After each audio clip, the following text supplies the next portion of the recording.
Okay, so I think this should be working.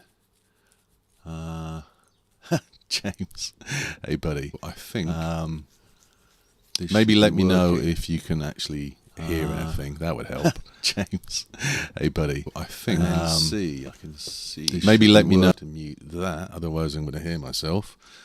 Groovy.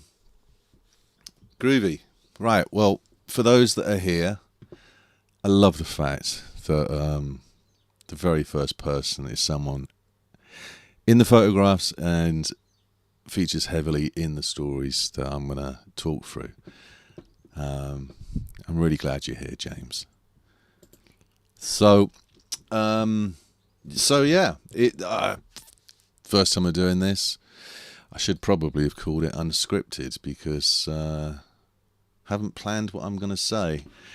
I'm actually going to react to a lot of these photographs for the first time since, well, certainly the ones in the first book, in volume 1 of Small Town Inertia, because I tend not to dwell on work that we've made.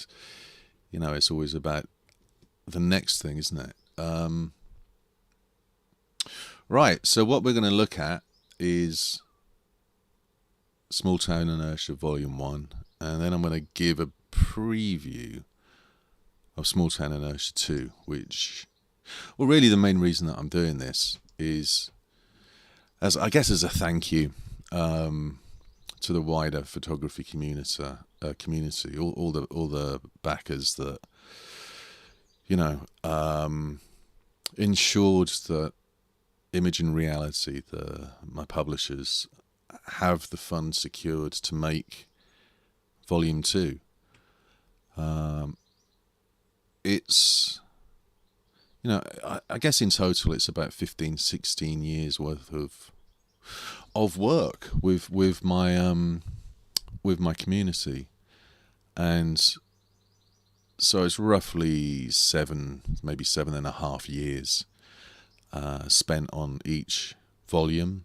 And literally the moment that I finished the work for Volume 1, immediately carried on with Volume 2. I'll give you a brief, for those of you that don't actually know who I am, which could be all of you. I'll give you a quick rundown of who I am, what I do, and why I do it, why we all do it. You know, everything that I'm going to say includes all the people in the book, because really these books absolutely wouldn't exist if it wasn't for their selflessness. So yeah, the brief explanation of me. I was studying fine art painting at Norwich, and whilst I was there, my disabled mother got significantly worse, and I made the choice to leave my studies, come home, and be her principal carer. So I would look after her 24/7, 365. I was a little younger then, and, you know, filled with the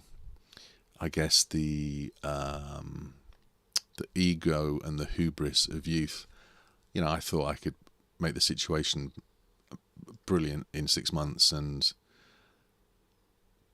go back to the life that I had. And that didn't happen. What did happen was I stayed for the rest of my life, and still am.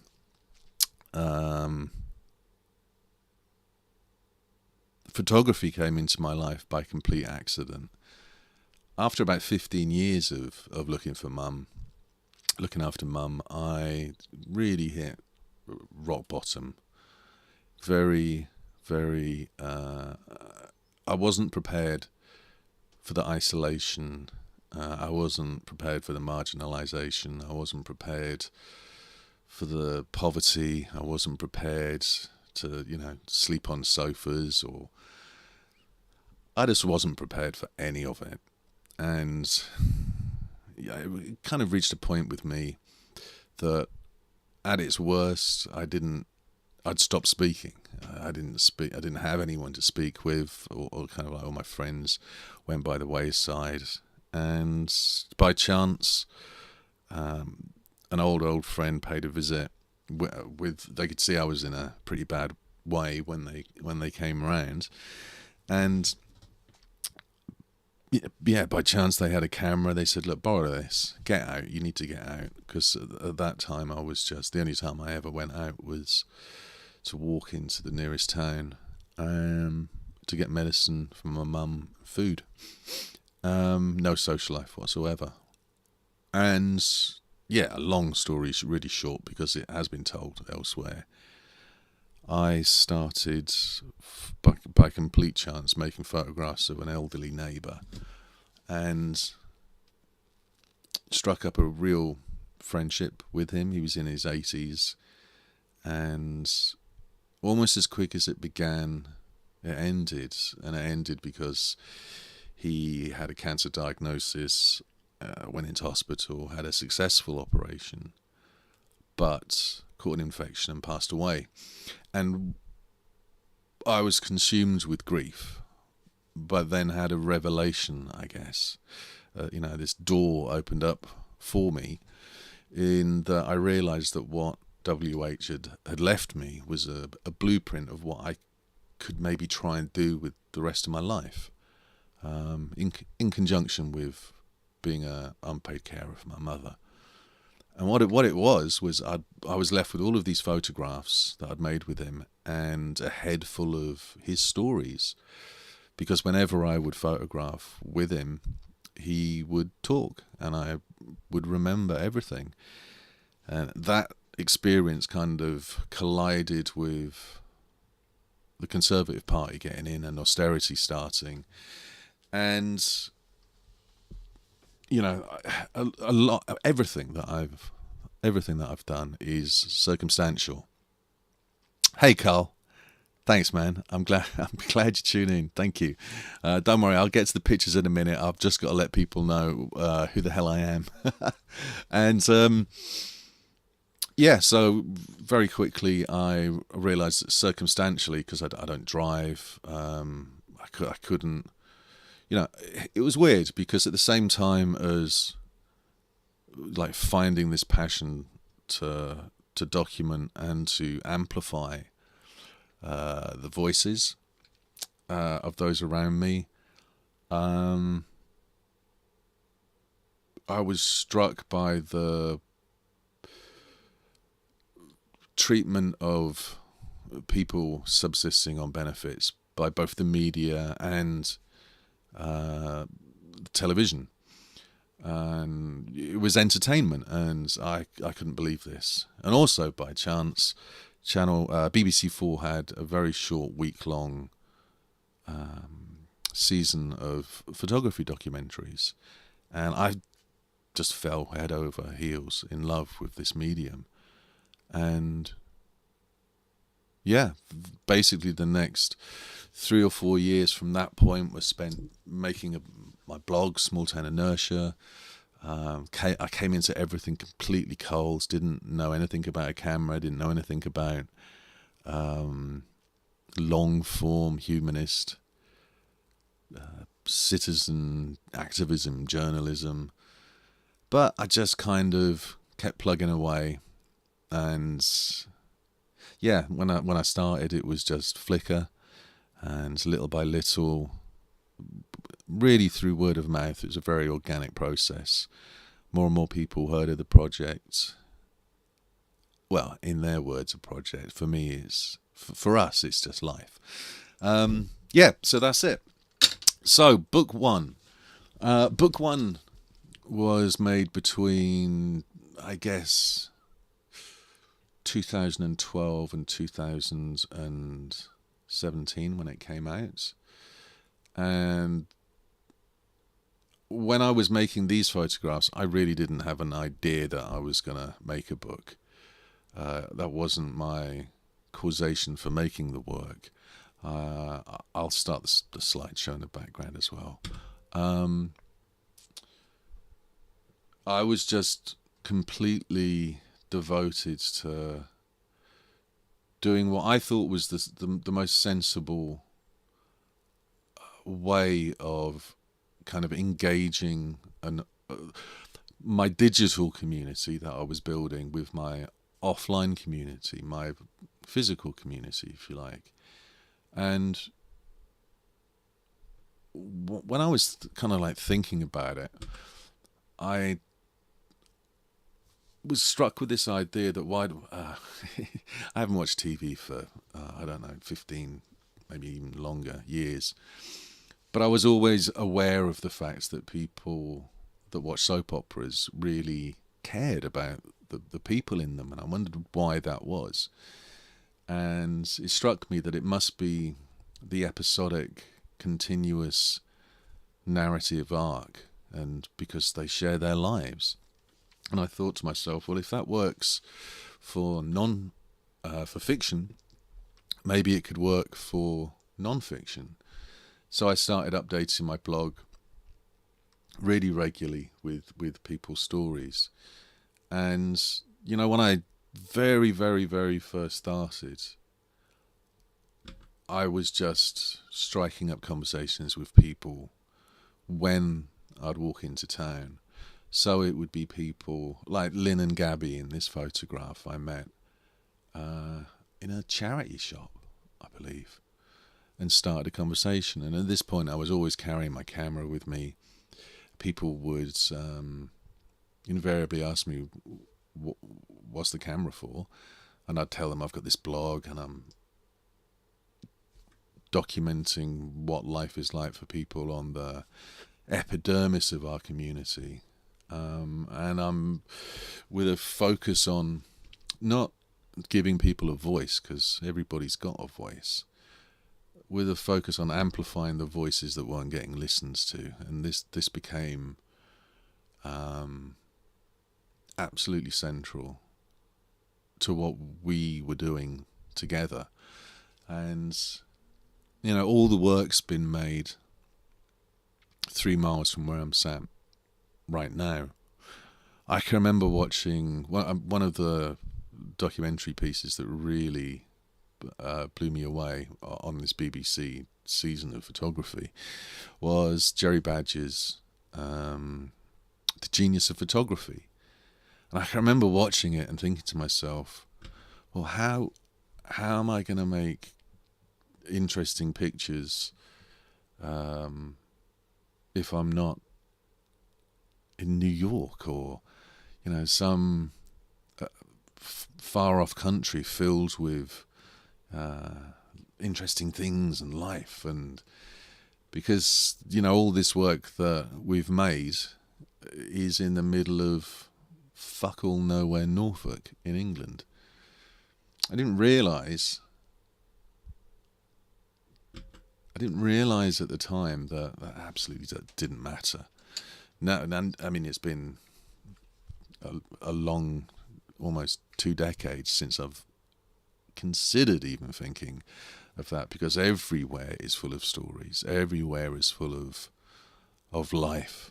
And if anything, it's kind of sad to see that people still feel the need to go somewhere that could be considered traditionally exciting or interesting, because, you know, getting back to people's voices and having a voice, the main problem is that it's not that people don't have a voice, it's just that no one's listening. So I figured, well, because of my experience with WH, I have always married photography and making interviews. They go hand in hand for me. I've absolutely spent probably 90% of my time in interview, listening to people, and 10% making photographs, because it doesn't take that long to make a photograph. And, you know, the photographs that I make, probably 3 or 4% are portraits, and the rest are just whatever happens. And a lot of that is a lot of the freedom to do that is completely at the at the selflessness and the kindness of the people that, I met everybody as a stranger, and from the inception of our knowing each other, they've all given absolutely everything. Their passion is to have some ownership over their own story, and I don't believe there's ever been an instance where it hasn't given somebody their self-respect back. I mean, just looking at some of these pictures are really hard for me to look at because, I was there, and it really affects me. So the moment is still very vivid. Thank you, James. I appreciate it.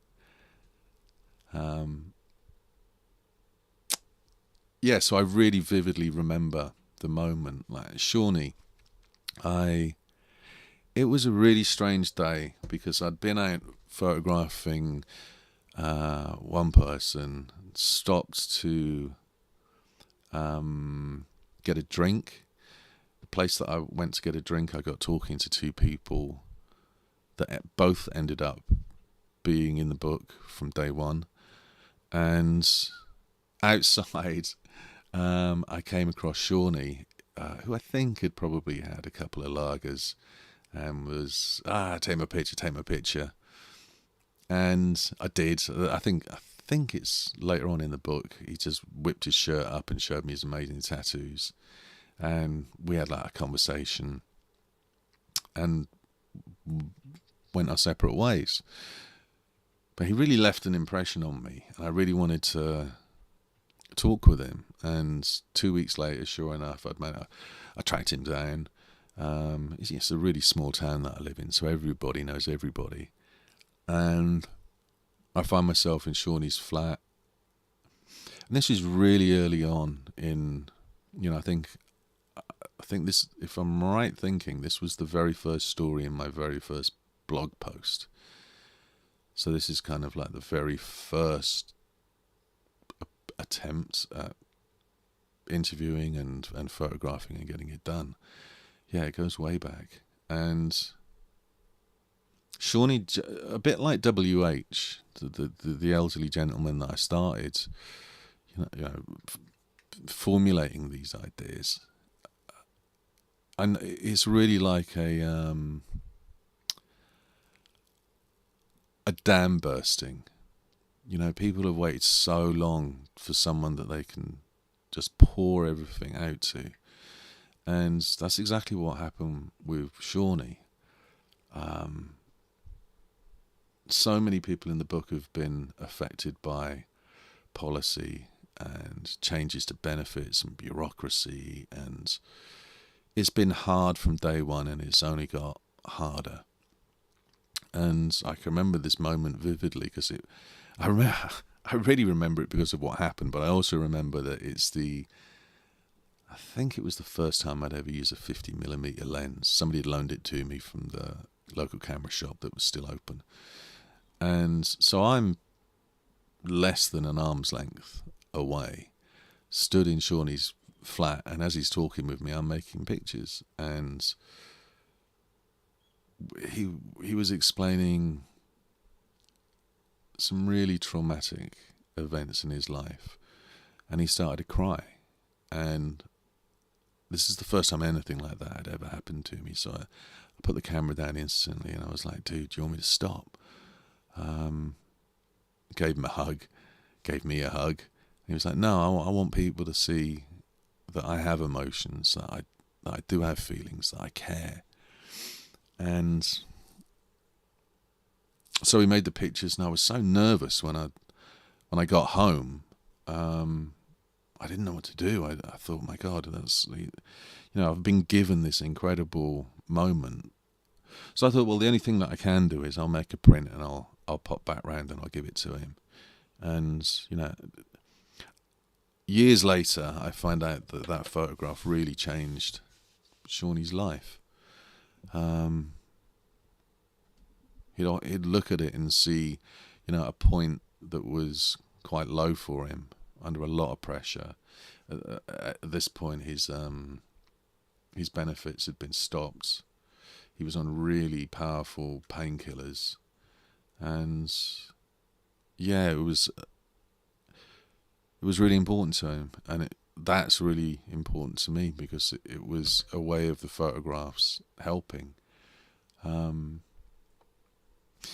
This is Simon, one of the two people that I met just in this bar that I'd stopped to get a Coke.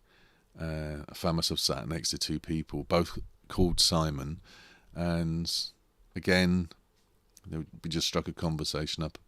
What have you got the camera for? I was explaining, I'm doing this thing, and I was telling them about my mum and her illness. She's got chronic epilepsy. And one Simon said, "Oh, my wife's got epilepsy," and the other Simon, who's pictured, says, "Well, I've got epilepsy." So we have a big conversation about epilepsy, and I'm like, "Do you want to do something together?" And the next thing I know, that's how a relationship starts. The thing that I think a lot of people get wrong about photography is that they think that it's all about the photographs, and that in some way that if you've got a camera, that gives you the rights to do whatever you want with it, and that quite often people don't invest anything of themselves, not in the photographs that they're making, but in the relationships around the photographs. And for me, it's been really incredible that everybody that I've met as a stranger, but because we've allowed ourselves to be in one another's lives, is the work that we make, it's an extension of what is now, what has become a big family. And I guess I have to thank photography for that, for giving me the, to go from somebody that was quite agoraphobic and full of anxiety and not going out and feeling very isolated. Through the photography, I've met what I consider to be my brothers and sisters, and that's really hard to put into words. So when I look at these photographs now in 2025, it's as though I'm looking at my family, because these are all people that I've known for over 15 years. And we've shared everything together.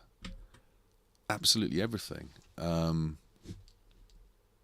It's interesting because, my girlfriend, who has always had my back in this, and, every sacrifice we've had to make to make it work.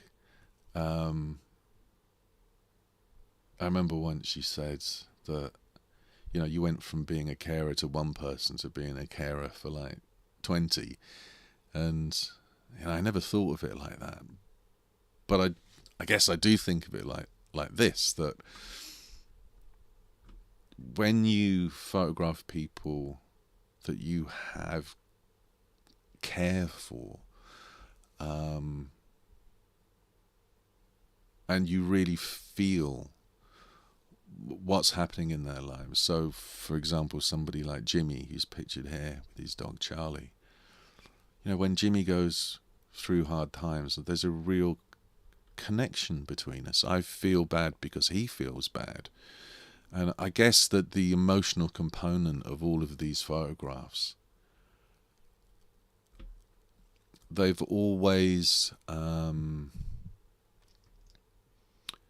contributed into my understanding of what's happening in the people around me's lives.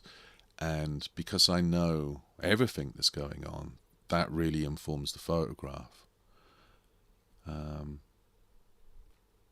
David, pictured here, is probably I probably made more photographs, maybe with Dave, if not with James, then with David. And David had a cycling accident when he was 53. He was really active. He was always cycling everywhere, walking. He used to be a farm labourer, comes from a farming family, was living with his then, I think, 80-year-old mum. And his bag got entangled around the front wheel of his bike. He was thrown from his push bike, broke his upper jaw, broke his neck, and in the trauma of the accident severed his optic nerves. So when he came out of the coma, he was 100% blind. Well, they call it 100 nil light perception blind. So he went from being able to see to absolute blackness. And I started working on David's story with him, I think, the first week that he came out of hospital. And there's all kinds of stories that run through the first book and the second book. And I guess it's a bit like spinning plates, really, because there's so many things going on. There's the individual personal story of each person, be it, like with Tilney 1, depression and isolation and mental health, or Simon and Kirsty and... it's kind of hard when you just have to break down into sound bites, like massive amounts of trauma and generational trauma. So I'm not gonna do that here. What I will say is it's a mix of the personal narrative of the people within the photographs and their lives and everything that they've got to endure and how they endure it.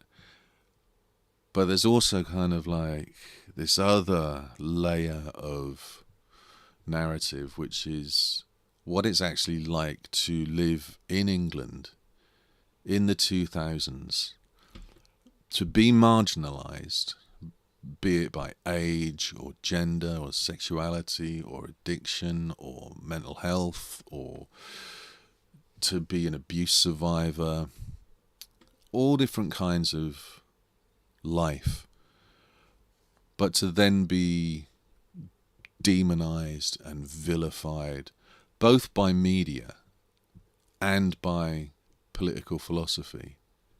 So as well as, it's this really weird kind of stew, if you like. You've got, on the one hand, the best people in the world to narrate their reality, the people in the photographs. And then there's this other component, which is, I've always viewed photography as if you view the photographer as, rather than this kind of like patriarchal kind of figure that's in charge of everything, and none of that interests me at all. What I was interested in is amplification, and to be a conduit, and how best a conduit can take the gift of truth from somebody really going through something, and then taking that to somebody that has either a prejudiced notion of what their lives must be like, or to someone that just hasn't got a clue. Because if there's one disease I feel that's a part of modern life, it's apathy. It's apathy and ignorance. And we live in a time where so many people, their perception of the world and their perception of reality is completely shaped by single point media. So the news that they watch, the podcast that they watch now, the one channel of TV news that they watch, that gives them that reality, and that's how they view the world. And I guess that for all of us making this work, what we wanted to do was draw a line in the sand and say, hold on, it ain't like that. You know, if you were an avid Daily Mail reader, you would perceive that everybody that receives health benefits is a scrounger, is fucking the system over, is the reason for austerity measures being brought in. We saw it under the Tories, and now we're seeing it under Labour. There's certainly, it makes me think of that old Bill Hicks joke. You know, you've got two sock puppets, the sock puppet on the left and the sock puppet on the right. And then you realise there's one person holding both socks. And, you know, that's kind of like the reality I feel like we're in now. Where the idea that we live in an age where the people that we entrust with power to work for us and exercise the decisions that we democratically vote for have completely gone. There's certainly no principle in politics anymore. And to have lived through two successive different governments now, and the first thing that they do is go after the very people that you would think a civilized country with civilized government and a civilized society should love and care and protect and tend to the most. And they're the first people they go after. Not the arms dealers, not multinational corporations fucking the planet up. They go after the people that have been on top of their own struggle, on top of their own isolation, on top of, and you say something like isolation. Do you know what real isolation is like? Real isolation is you might not talk to somebody for 6 months. It's just not going to happen. You might, like David says, he was finding that when a news report was happening, and you would have, I don't know, David Cameron or George Osborne on the news saying, well, the people that are on benefits is taking up so much money, we've got to bring in austerity, we've got to make welfare adjustments. The next day, he would get picked on in the street. He would see a correlation between something being said on the news about disabled people or benefits or what the welfare state and how it was being used, how it was being scapegoated, and the verbal and sometimes physical abuse that he would then in turn get the next day. It's just heartbreaking.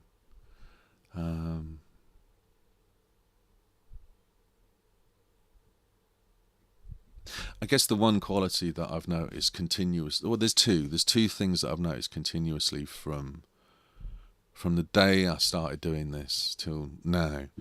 One is the incredible endurance that people have, because poverty is quite prevalent through the book, people living below the poverty line, but also the poverty of anything, being starved of anything really good in their lives, be that help, be that help by systems. I mean,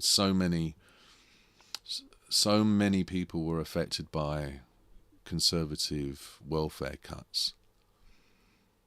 It's interesting that they call them cuts, because they really were lacerating and vicious. The impact that it actually has on people's lives. You could be suffering from mental health issues. You can have schizophrenia, for example, and you could have spent years building up a relationship with your community psychiatric nurse. And then, in a blink of an eye, a politician puts forward this idea that, well, if we force community psychiatric nurses into retirement, and we go, rather than a holistic approach to helping people with mental health problems, if we go from people that know their names, that build up a relationship, if we go from that to just medication, we'll just medicate everyone. It's absolutely devastating. There's real world consequences to the sound bites that get said on the news. It doesn't just... Poverty, it's like a dream killer.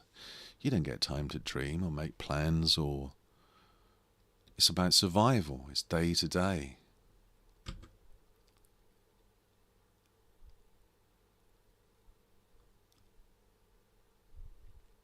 So yeah, I've seen a lot of endurance, and I've seen a lot of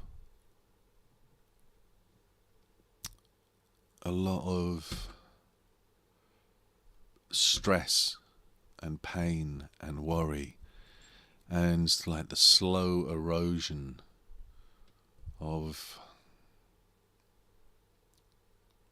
people's lives. Not just the people in these photographs, but certainly my own family as well.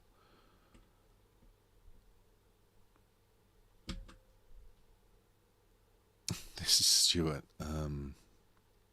Stuart was the very first person to ever invite me to their home. I was...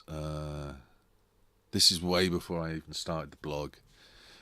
I was kind of making street portraits. So quite often I'd see Stuart and we'd talk. And one day, he was wonderful. I'm trying to think of a way to describe him that does him justice, because he was a really larger-than-life character. He was a bit like Peter Ustinov crossed with Uncle Monty from Withnail and I. And one day he said, "Look, dear boy, I can't hear you over these people and this traffic," because we were talking near the bus stop. "So I can't hear a word you're saying. You must come back to mine for herring rolls and tea." And it turned out that Stuart lived in one of the biggest houses in town, right on the outskirts, up near the golf club. Huge place that had fallen into complete disrepair, and he'd given up a career teaching languages all over the world to come and look after his mum. And then his mum passed away, and he was left in a town that was a very difficult place to be openly gay. And he drank too much, again very isolated. And yeah, Stuart passed away a few years ago now. Had a heart attack in the very room that his mum passed away, in the house that he'd grown up in. Now that house is demolished. There's new builds on it. And I guess to a lot of people, it's like he never existed. But that's one of the things that WH taught me, that this process of sharing lives together and making photographs and making a document, really what you're doing is it's like on one level it's a tribute, because when the people are gone, you kind of make them eternal. And that became really important to me. It's not just a collection of moments, although it is, but it's also, I think I used to describe it as you can't. It's kind of like messages in a bottle that you throw into the future, and if one person picks it up and reads it, and reads the testimony and looks at the photographs, for that moment, those people are alive again. They exist again, and that's one of the things that I really love about photography. It's kind of like an aside to the intent and the causation, but I do love that it's a way of, it's such a brief existence we have. So many people come and go, and there ain't none of us that avoid it. And the fact that you can, in some way, have this permanent ripple of existence, and it be contrary to, the editorialization and the shaping of reality by media and politicians. One of the things that was really spurred me on is that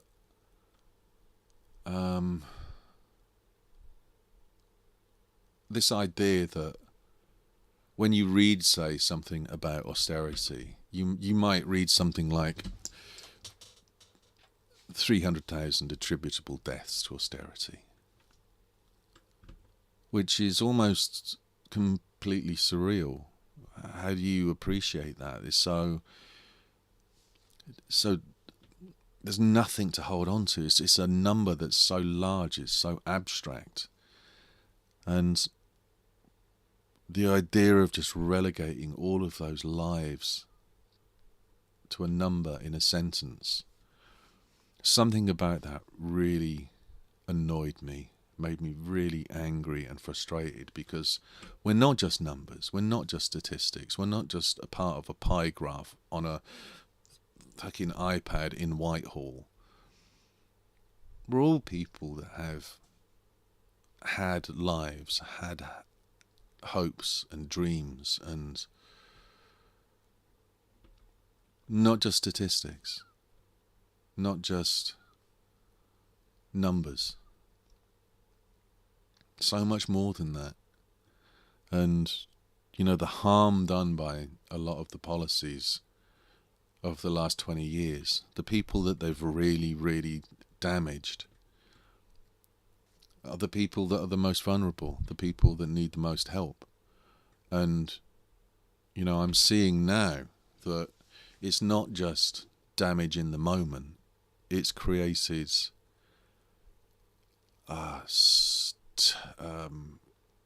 generational trauma. This is the moment that I met Shawnee. Yeah. You can actually see on his back, underneath the tattoos, the scar on his back. He was working on boats and broke his back and was in chronic pain, really strong painkillers, and then his money got stopped.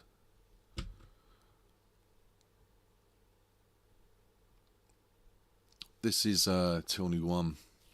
He was, amongst many other things to do with his mental health, he was compulsively addicted to smoking and a number of other things. And when the new welfare policy came in to make severe cuts to mental health provision, he went downhill so quickly. He really loved his CPN, community psychiatric nurse, and then she was gone, and all he had was his meds. The thing that I really intended for book one was that although it's a collection of photographs made over, let's say, 7 years, I wanted the book to kind of feel like it was made over a weekend. It could be 48 hours.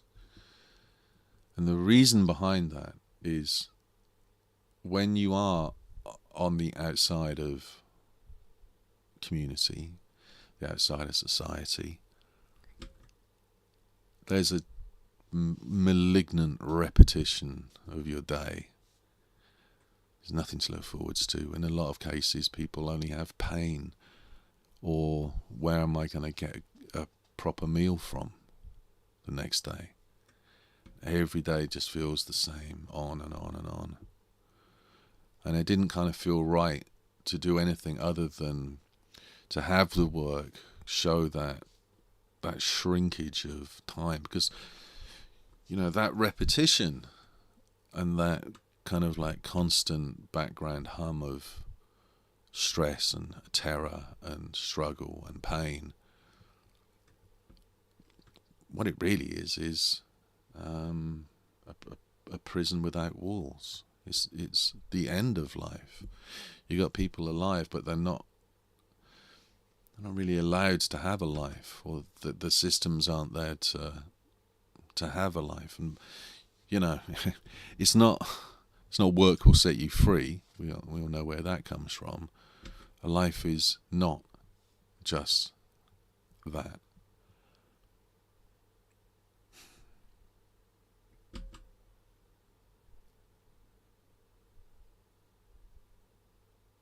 One of the interesting things, I guess, that would be considered a challenge of making long form work is how do you make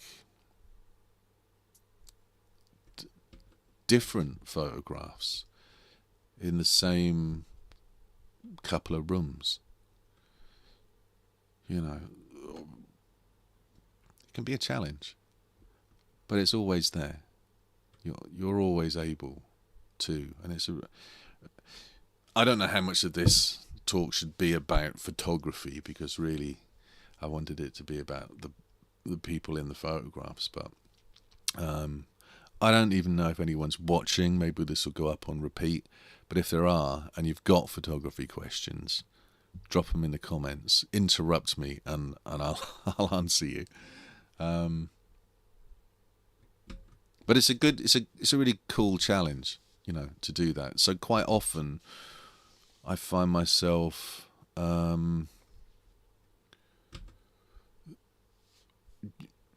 quite often the light dictates so much, and it's amazing what light can do to the same room.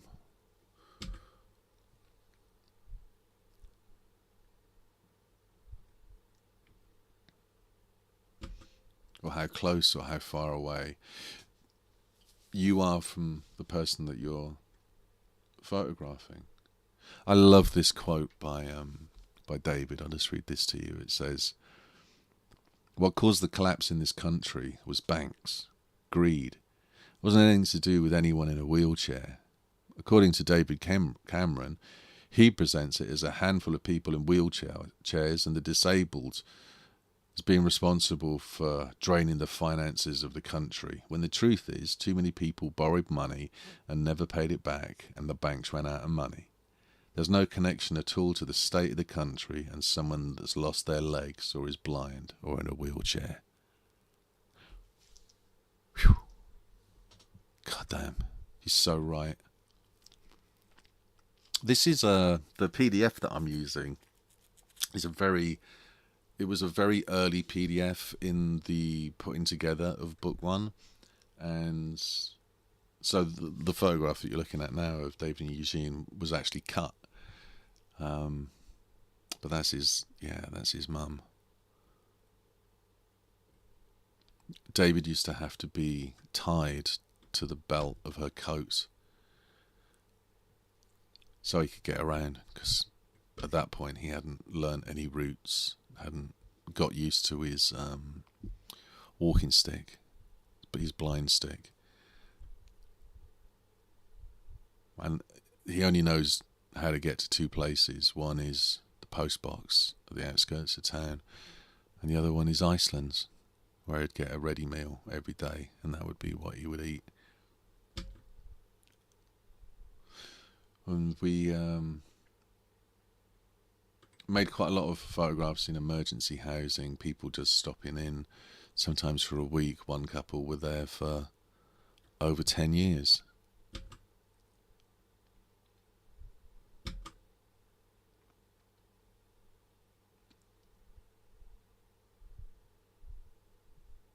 I like this quote by Tilney One as well, or rather than like, I respect it, because he says, it does bother me when people think what people think of me. Don't call me nuts. You should never call anyone nuts. It hurts. It really does, and with my incredible memory, I remember it forever. What a thing to say. What a thing to have said to you. Right, that's the end of book 1. I'm going to do a brief look at book 2. It's, how do I say this? It's pretty unbelievable that, you know, all of this work, all of it is, well, none of it could have happened without an internet connection, because no one would have ever seen it. And I don't think any of it could have been done if it wasn't for the support of like online community. So,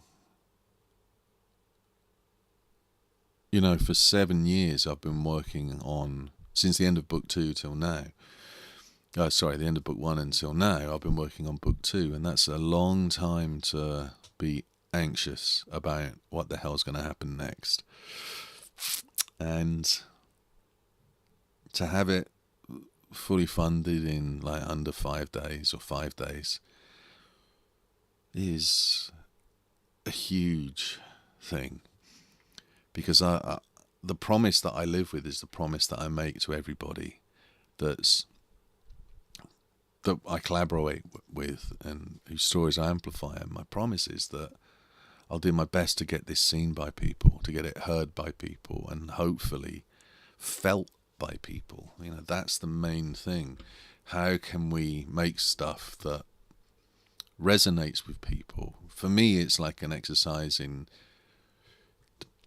does first-hand testimony, can it in any way generate empathy?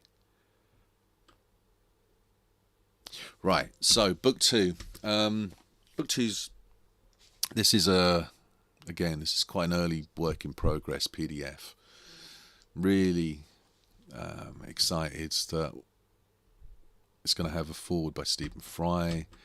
It's going to have a foreword by Jason Williamson at Sleaford Mods, and again, like book 1, it's going to have a poem by my mate Jamie, who's just awesome, and is also going to have a piece of artwork in by the artist activist Dolly Sen, who I've got a lot of time for. I think she's fantastic. So that makes a really, really interesting beginning of the book. And James, thank you, buddy. I just noticed your comment. That's really cool, man. At the start of this book, there's quite a long essay by me about some of the things that have been happening to my family. I won't read it now, but because it's not, we won't have time. So you'll have to get the book to read it. But there's a long piece of writing that I've done. I'll just read you the last part. A pen swish in a room in Whitehall. A whiteboard with statistics and numbers. A philosophy births a consensus. A consensus births a decision. A malignant policy is born. Those affected, no one in this room will ever know their names, will never see the dirty walls, will never hear their cries of pain and fear. will not be in the room as those so crippled by stress that they cut their wrists. It's like carpet bombing. The higher the plane, the more distant the pilots are from the carnage they deliver. We are just statistics and numbers, and we will never have a name. My parents will never have a name.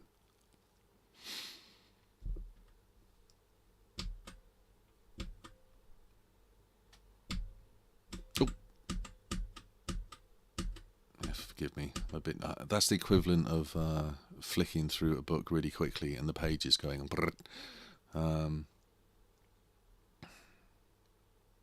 So yeah, let's go through. I guess let's go through the first 20 pages or something of book 2.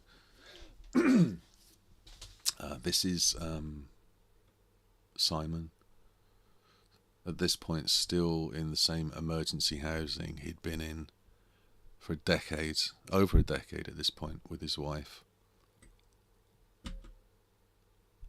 One of the things that I'm going to do for book 2 and the reissue, well, it's not really a reissue because it's what I'm doing with book 1 with Image and Reality's consent is I'm adding to the testimony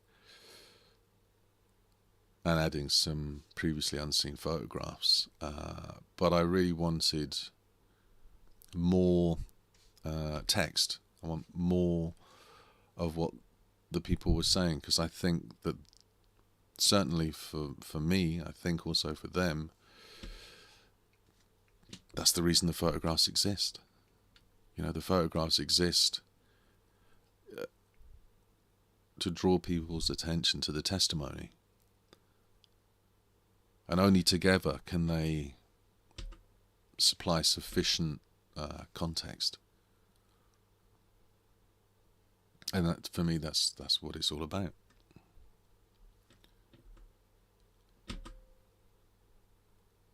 So, yeah, where am I? We've raised the money for book 2, and I've got until October to hand over my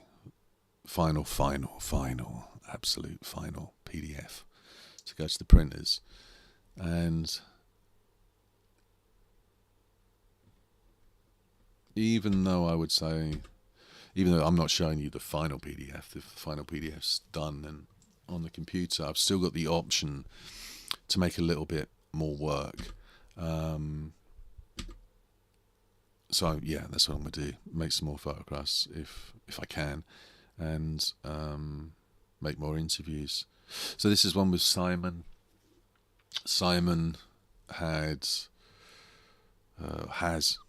atonic epilepsy, and essentially what that is it's a very extreme form of epilepsy where there's no pre-warning. You just drop, and whatever's below you is what your head hits. And he's had a really hard time. At this point, he'd had a really hard time. He'd received... it's almost impossible to know how many head traumas he's had, but it must be in the thousands over the course of a life. He'd been hospitalized, and his mum passed away and was buried whilst he was still in hospital.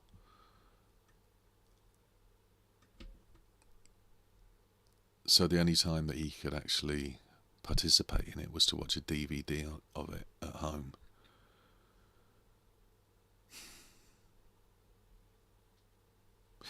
Life's full of cruel, twisted quirks of fate. This is James. James is like my little brother.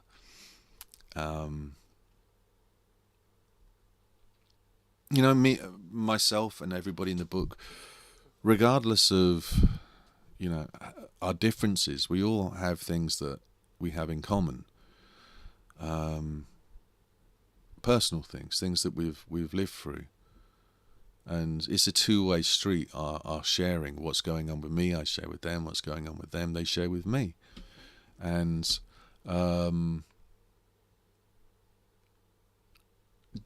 James was a premature baby, as I was. We were both about the same amount of time premature. And James was born with cerebral palsy, which affected his legs. And a lot of what James talks about in this second book is the fear and the humiliation of the switch from DLA, disability living allowance, to PIP. Really dehumanizing benefits tests, assessments where you prove your condition in order to receive the state help for a pre-existing condition. So for James, it's, to be questions will prove you can't walk. It's almost unfathomable to me. Such cruelty can be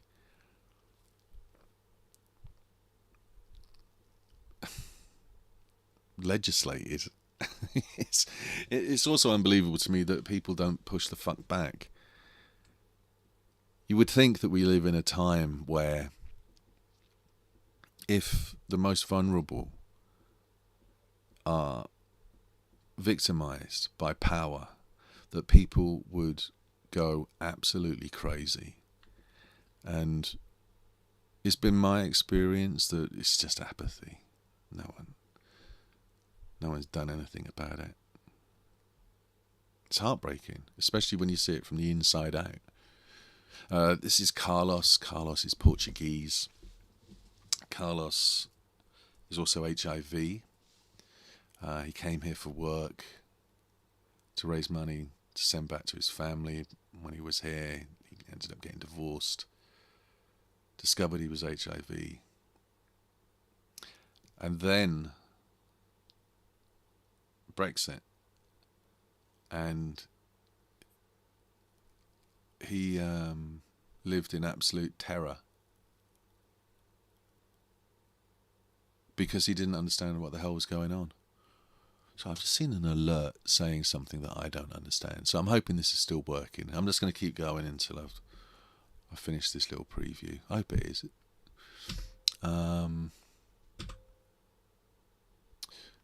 There's lots of work with Davies in book 2. After his mum died, he's left in almost complete isolation. He's such a good friend. I go and see him. I go and see everybody that I can whenever I can. I mean, as an unpaid carer, I'm doing an average of 60 hours a week at home, 24 hours a day. 24 hours within 24 hours, 7 days a week, 365 days a year, no breaks, no respite, and sometimes I might not be able to make it out for like more than a couple of hours.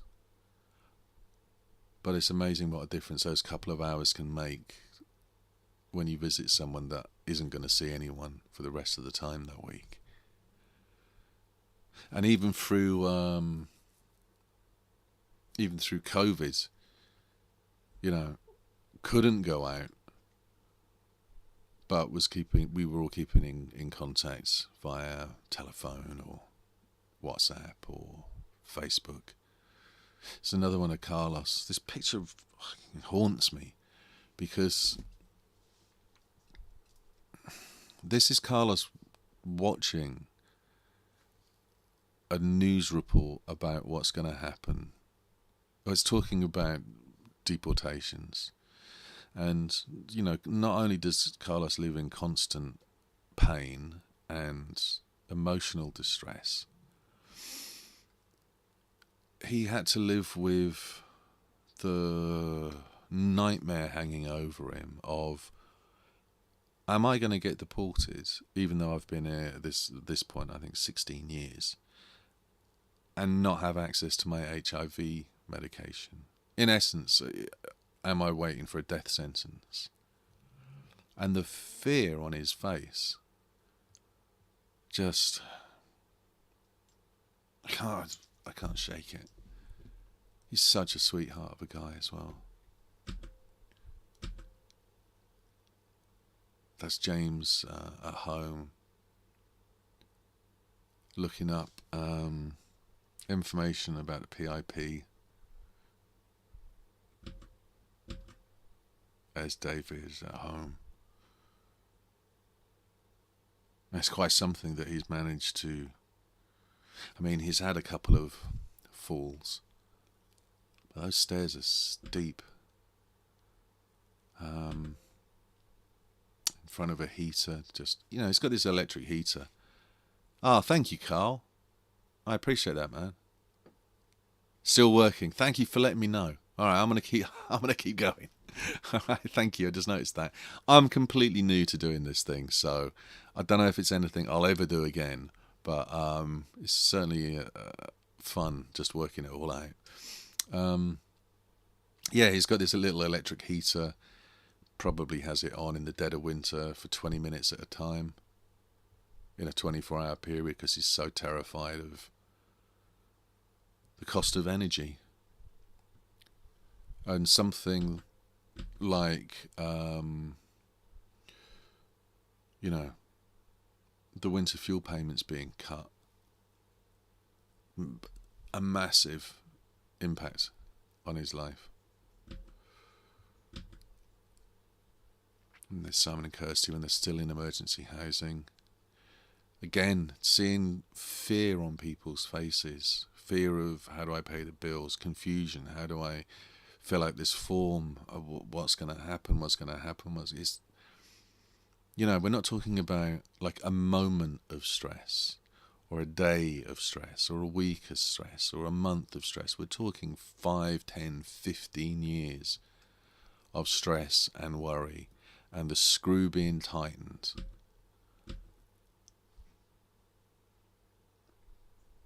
You know, and like in Simon and Kirsty's case, you know, Kirsty comes from an abusive home. You know, her dad was abusive to her. Her mum passed away of an epileptic seizure in the bath while Kirsty was in the room as a toddler. And then she was left in there for 3 days. It's a hard start to life. And from there it's children's homes and, you know, the thing that has always stuck with me, lived through personal experiences. You could, you know, if you judge anyone on one moment, there's no A to B to C. There's no narrative arc. You're not privy to, you know, how someone got to that moment. People can be so judgmental if they have little to no information. So part of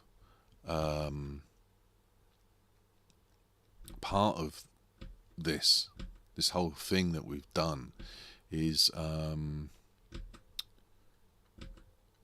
having context, having testimony. I mean, just listen to James. The interviews that I make are really just conversations. I don't even, interview sounds so formal. There's no prior plan to it. It's just I'm talking with my community, my friends.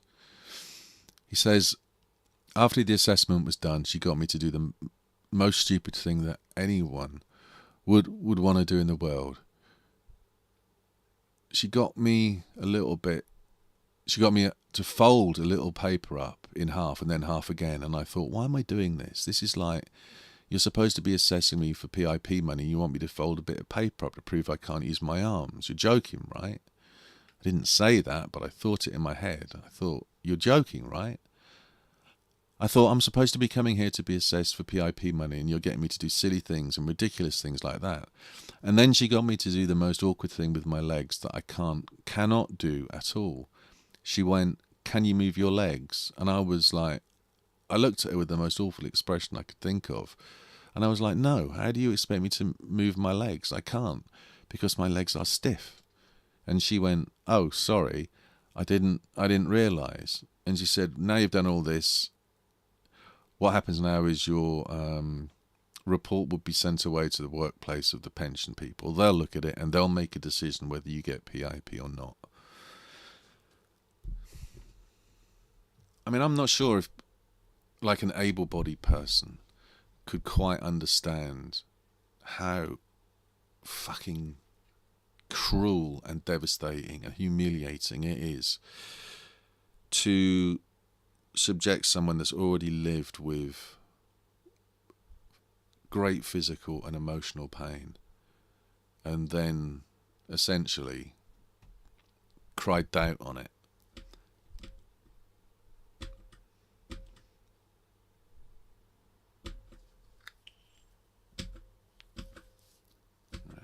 Okay. Right, if I do more, I'll be getting... See, now what I'm doing is I'm getting into possibles, because there's quite a few pages in here that I'm, just deciding whether to roll with or not. So much more text to go in. I'm probably about a quarter of the way through the book here, if that. That's James's hand. He is ripped. He is, because he has to get around on his knuckles. He uses his hands to drag himself about if he's not in his wheelchair. So at home he's got to drag himself on his knuckles. There's something really powerful to me about his hands. So strong, mentally so strong, so tough.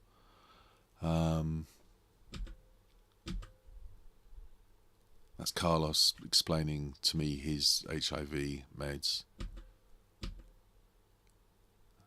There's Carl from book 1, at home in the flats that he was living in at the time. That's Tilney 1, whose life really went downhill because of the cuts to the welfare services. Alan, thank you so much. I appreciate it, and I know that everybody in the book will appreciate that as well. Yeah, too many unheard voices conveniently ignored, conveniently and constantly ignored.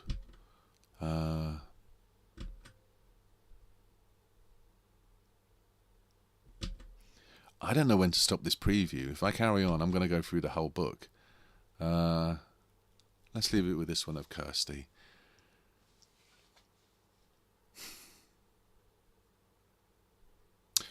Right, I know what I'm going to do. I'm going to try a little something. Let me see if this works. You should, I think, see me on the screen, which I'm really not that happy about. But I just wanted to say thank you to anyone that's watching the stream live, to anyone that watches the repeat. I wasn't sure how best to talk through these stories, these pages, and it's hard to do because I really care about all the people in all of these photographs, and I know that they all care about me, and I know that we all live in a time where a lot of people don't give a fuck about people, and that's been, it's one thing to go through something, and it's another thing to feel completely alone and no one's got your back. But I guess on a personal level, what really helps is that we know that we've got each other's back. I could talk, I suppose, at length of, what happens to community, the death of community post Thatcher.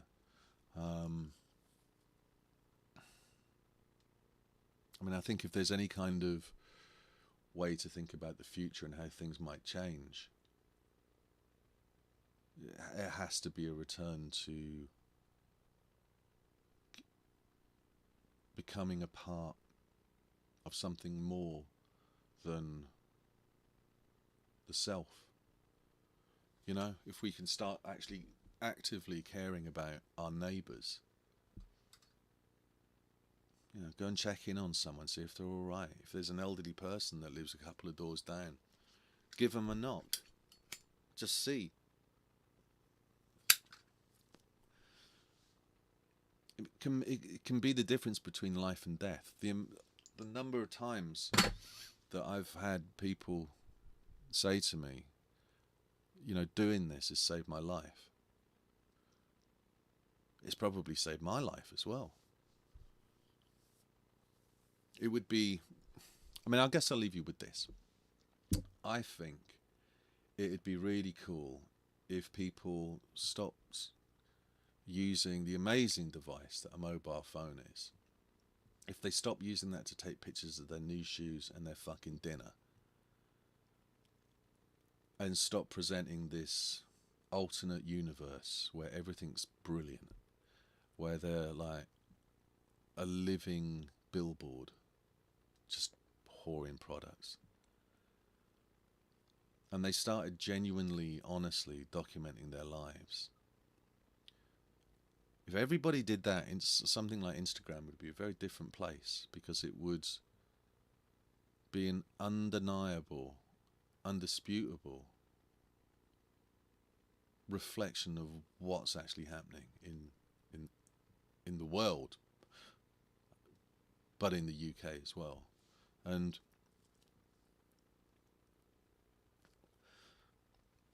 I like the idea that maybe, I know that photography is like a hobby for a lot of people, and I think that's great. I really do. But I am aware that we live in a moment in time where there's so many stories that need to be amplified. There's so much reality that mustn't be forgotten and overlooked, and that will leave no trace.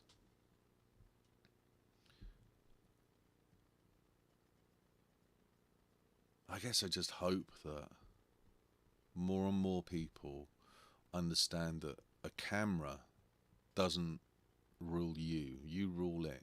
Without you, a camera's a fucking paperweight. And you can ask yourself what you want to do with it. You can pick it up and you can say to yourself, well, do I want to use it as a weapon? Or do I want to use it as a shield? Do I want to use it as an expression of my own ego? Do I want to use it to amplify stories? And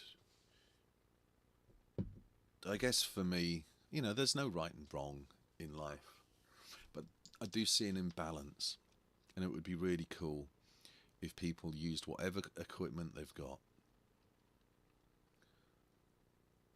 to try and document really what's happening, either to them or to those around them. I guess not just for now, but maybe 25 years from now, when people look back and go, what the hell was going on? And, if work like this isn't made, all they'll see, or all they'll know, is that we were statistics and numbers. And I don't think that's right. That's why I really love photography, and that's why I really love my community, and that's why I'm eternally grateful to them for being so fucking strong and brave and giving.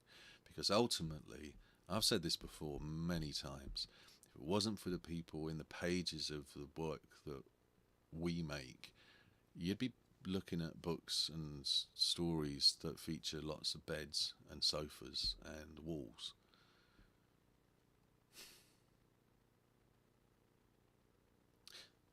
Right. Okay. So, thanks for tuning in. I don't know. I'll look at the.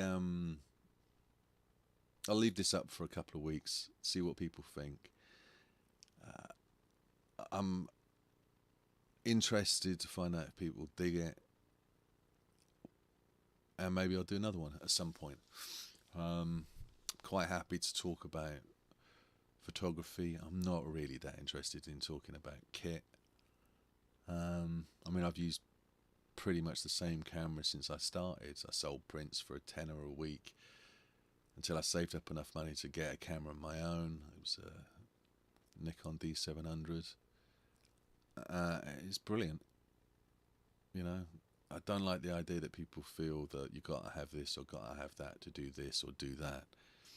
Really, all you need is Wi-Fi, an internet connection, and a phone is fucking amazing now. You know, really what it takes is intent. Find something that you really care about, and then just dedicate yourself to it. And don't make any work to please anyone. In respect to like audience, if you start thinking about that, you're never going to do anything. Find something that matters and try and make work that really needs to exist. And yeah, any questions, hit me in the comments. It's so strange just talking in a room by yourself for an hour and a half. But yeah, thank you. If you've stuck all the way through, I appreciate it. If you've got any questions, drop them in the comments. I think that's how it works. I will never say like and subscribe because it drives me up the wall. Be nice to each other. Take care.